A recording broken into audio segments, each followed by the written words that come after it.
Tyrese Gibson is a well-known presence on the big screen thanks to his featured roles in two of the most successful franchises in cinema history, Transformers and The Fast and the Furious.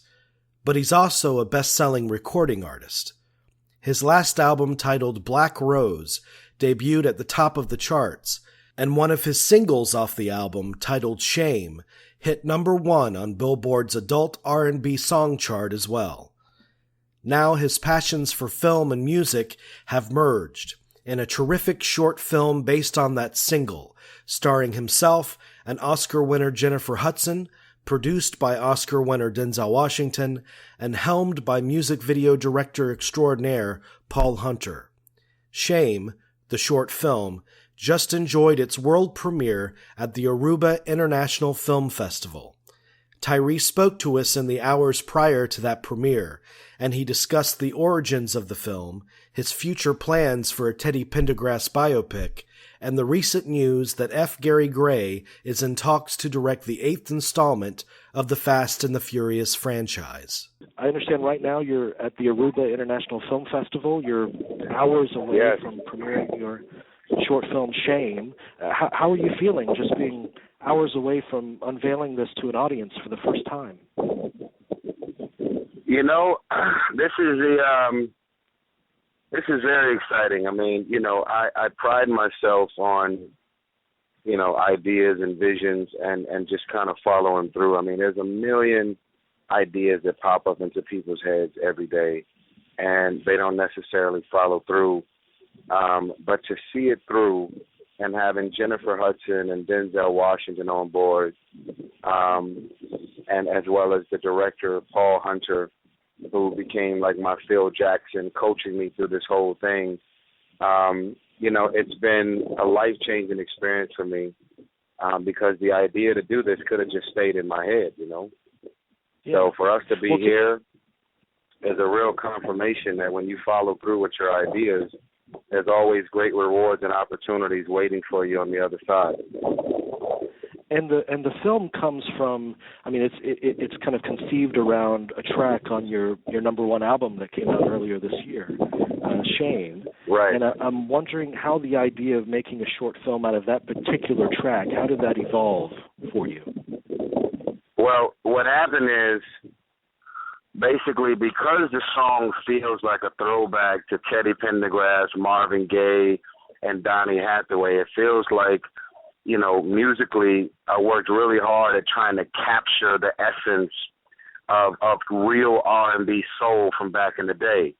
What ended up happening is, because I was living with the song so much, the images and the period piece and the time and the energy, it all popped up in my head, these characters, this world, the look, the dynamics, and everything that took place in this short film. It all just started. It was like a birth, you know. An idea is like giving birth, you know. You have the legs, the chest cavity, the eyes, the ear. As you live with the idea, you just keep developing, and then you finally get it out.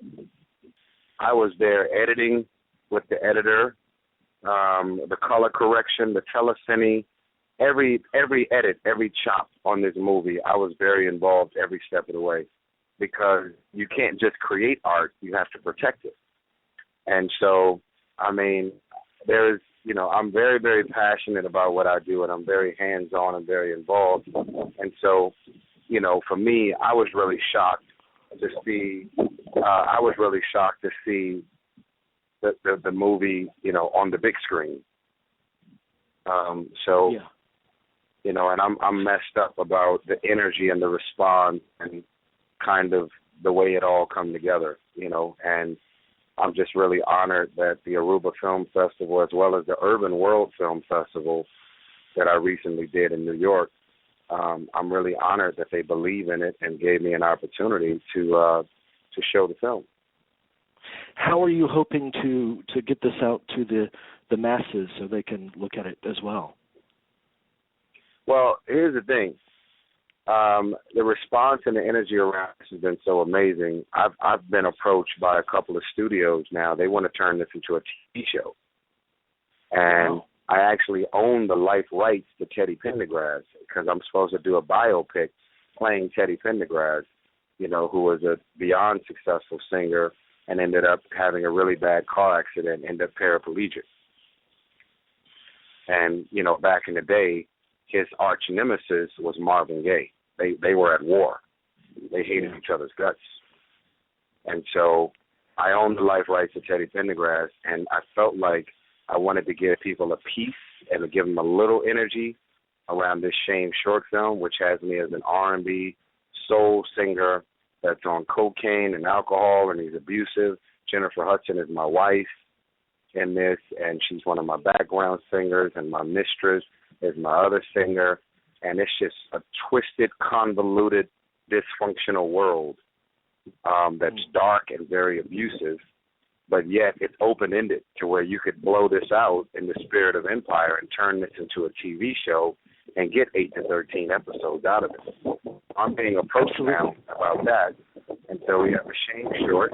We got Shame that can be a TV show. And then we have the life story of Teddy Pendergrass, which will be a full feature. You'd be amazing as Teddy Pendergrass. I mean, and when I heard the song for the first time, and I'm so glad you mentioned Teddy Pendergrass and Donny Hathaway too, because that's exactly what I thought when I heard the song, and I miss that kind of pure music so much today. Yeah, well, I appreciate it, man. I hope to see this thing through, man. I didn't get this far in my life and career lacking determination, so I tend to follow through and take what I do very serious.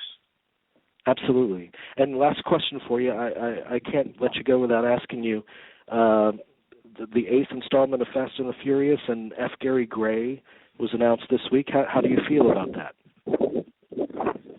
F. Gary Gray is a good friend of mine. Not really in a position to speak on anything as of yet, but just know that we all love F. Gary Gray, and he has yet to make an actual deal with the studio yet, so we can't necessarily confirm that he's 1,000% on board. But I love F. Gary. He's actually a good friend of mine, and he's been to my house, plenty of times. I've been to his house. We've hung out. We're both from South Central LA. And it's very, very exciting, with the idea of him jumping in the driver's seat for Fast 8. And I just hope that business-wise they take care of him and secure his deal. But I'm in no position to confirm that he's doing it. But the idea of F. Gary Gray being on board is very, very exciting for all of us.